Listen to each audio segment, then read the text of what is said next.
Kim Chiu nag-breakdown habang hinaharap ang kaso laban sa kanyang ate na sila Kam Chiu. Paulo Avellino nananatiling nasa tabi niya sa pinakamabigat na yugto ng kaniyang buhay. Patuloy na umuusad ang kasong isinampa ni Kim Chiu laban sa kanyang nakatatandang kapatid na sila Kam Chiu. Ngunit kasabay nito ay ang malinaw na emosyonal na bigat na dinadala ng aktres. Sa gitna ng proseso, mga dokumento, hearings, at mga salaysay, hindi napigilan ni Kim na mag-breakdown habang binabalikan ang mga pangyayari na nagtulak sa kanya sa desisyong maghabla.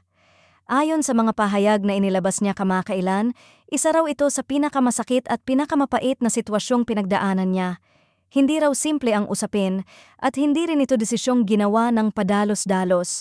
Pero dahil nakataya ang integridad ng kanyang negosyo, kabuhayan ng mga empleyado at tiwala sa taong malapit sa kanya, napilitan siyang tahakin ang legal na proseso kahit gaano ito kasakit. Sa mga panahong iyon ng pag-iyak, pagod at patuloy na pagharap sa responsibilidad, kapansin-pansin ang presensya ni Paulo Avellino na tahimik ngunit matatag na nasa tabi niya.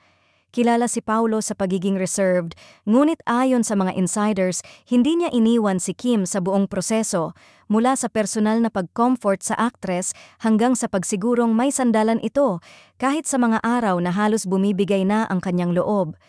Hindi nagbigay ng malalaking pahayag si Paulo tungkol sa kaso, ngunit consistent ang kilos niya, kasama, mahinahon at handang makinig.